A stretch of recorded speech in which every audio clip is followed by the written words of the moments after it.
Hi, I'm Lou, and today I'm going to answer the question, is having a coach worth it? The answer is yes. So that's a really short video. Bye. Well, it's not that simple. The answer for me is a definite yes, and I'm going to take you through why I need a coach. For you, it depends on what you want to get out of cycling coaching, whether you know your stuff, whether you're a self-starter, whether you're motivated, all that sort of thing. But for me, I think the thing is, I'm fundamentally lazy, and if I don't have to do something, I won't do it. I don't love the process. I don't enjoy the journey a lot of the time. If I could push a button to get to fitness, I would push it. I certainly do not go, oh, I can't wait to do this training session and really push it and all that. Yeah, I do feel great after a good session, but I would be happy to not do the session. So I've been back in structured coaching for just over a week now, and it's made the world of difference. Thank goodness for my coach, Michelle. She's amazing. So for those of you who don't know, I did an FTP test a couple of weeks ago, which kicked me out a number, which at the time I was pretty upset about my number because it was so much lower than where I was 3 months ago. But 3 months ago, I broke my hip. I was off my feet for ages. I was on crutches. It's bonkers actually where I've come from. So since then, I've put everything into perspective. Thank you all for your kind, supportive words and reminding me what I'd come from, as in I was bedbound, like on my back for days. So to be anywhere near gaining back some fitness is great now. So the good thing about having a low FTP is all my zones are quite achievable. So my coach set me my training on Training Peaks. That's the app that we use. She puts all my training in there. I use Zwift for my workouts. So I open up Zwift. It's synced with Training Peaks. So the workout literally comes up. I can press it to do it. If I'm a good girl and do the right amounts of zones and time and all that stuff, it then goes green in Training Peaks, and that gives me such a sense of achievement. That in itself is worth it for my coaching, that I just don't know what to do if left to my own devices. I would try and find a shortcut. I do too much too soon, or I do nothing at all and then wonder why I'm not fit. So my coach listens to me and sees how I'm feeling, how my injury's going. She's got expertise in dealing with injuries and getting people from not fit to very fit and stuff like that. So that's really important in finding a coach, that they listen to you, where you are, where you want to be. And she's put my training in based on my new numbers with some interval sessions, some sweet spot. I've just done a sweet spot session, and normally they are horrible. This one was achievable, so I'm already thinking that my fitness has improved in the last week or so. My numbers are going to have to go up. There is no way that a sweet spot session should be easy to do. It's not easy to say. I've edited out me saying sweet spot session about 50 times in the last 2 minutes, but it shouldn't be easy to do either. And the one I just did wasn't easy, but it wasn't that hard. I'm not particularly red or too hot, so yeah, I'm fitter than my FTP already, so I'm already making progress. I need to be told what to do.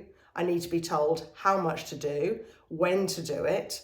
I also need to know that my sessions are worthwhile. There's no dead miles when you're being coached, because each session has a purpose. Each session is leading you to where you want to be. And if you don't do a session, if you've got a good coach, they'll be checking on you why you didn't do the session. So for me, I know I need to do the session because otherwise I'm going to get in trouble. And if I've got a legitimate reason why I haven't done it, then that's fine. And I can talk to my coach about that, because my coach listens on where I am and how I'm feeling and adjusts my training accordingly. So later this week, Rob and I are off to Prague. And I've just found out that there's no bike in the hotel gym. I thought I'd be able to continue my training while I'm away. So that's going to be interesting. I've told my coach, Michelle, and we're going to come up with some other cardio stuff I can do, some stretching. I've also got exercise that I need to keep doing for my physio. So it's really important that I keep doing those. So that'll be enough for me to do while I'm away for a few days is some cardio stuff on my exercises. I think I'm going to make a video on my exercises because they're helpful, not just for hip injuries, but for some core stability and other strength work. So if that might help you out, then that could be a video worth watching. So I think I'll make that in the next week or so. Michelle listens to me and knows that I can't get a load of training done later this week. So we've put the bulk of my training in early this week and worked around that so I don't beat myself up for not being there. If you've got commitments like family, job, life gets in the way of training, and a good coach will understand that and listen to you, your responsibilities, what you've got going on, and plan around that. We're not professional athletes. This is our hobby. We take it very, very seriously, but it shouldn't take over our whole lives. So a coach should understand what you want to get out of it, but also be reasonable about how much time you've got. The other thing I love about my coach is the little notes that I get on Training Peaks. So after a session, I will often put in how I was feeling, how it was, and she'll reply back. She'll actually go in and look at my numbers, how I was doing. She can see my heart rate and all the zones I was hitting or not hitting, and will comment back on that. So that it's so reassuring that she cares and she's doing the job that I'm paying her to do. So if you do have a coach and you're not getting feedback and they're not really listening to you, I think you should try and have a conversation with your coach about getting that kind of service, because if you're paying for a service, you really should be getting it. If you don't have a coach, I really do recommend you consider getting one. If you've got any questions about coaching, the process, about Training Peaks, about FTPs or any of that stuff, please put them in the comments and I can help you out. I can make some recommendations too for you, and just consider what you want to get out of it. So if you would like to have good structure to your workouts, if you would like to have some accountability help in there, I definitely recommend it. And if you would like to have an expert who knows about fitness and injury and stuff like that, I would really recommend it. So for me, yes, absolutely, I recommend having a coach. I couldn't be without one because I just would do nothing or I'd do too much. So for me, yes, coaching is brilliant. So that's it for me. I'm off to jump in the shower and getting ready to go to Prague in the next few days. If you've got any recommendations of cool stuff to do in Prague, then shout. We're going to be there for a few days, which is going to be super cool. I've looked at some pretty interesting beer spa ideas, so Rob's going to be in his element.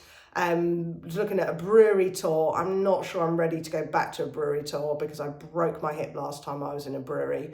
So I'm not sure about that, but I don't think I'll take my cowboy boots just in case.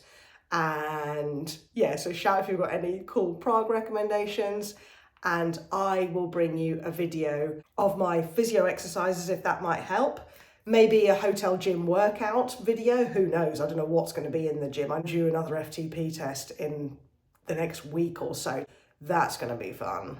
So I will see you all soon. Take lots of care and bye for now.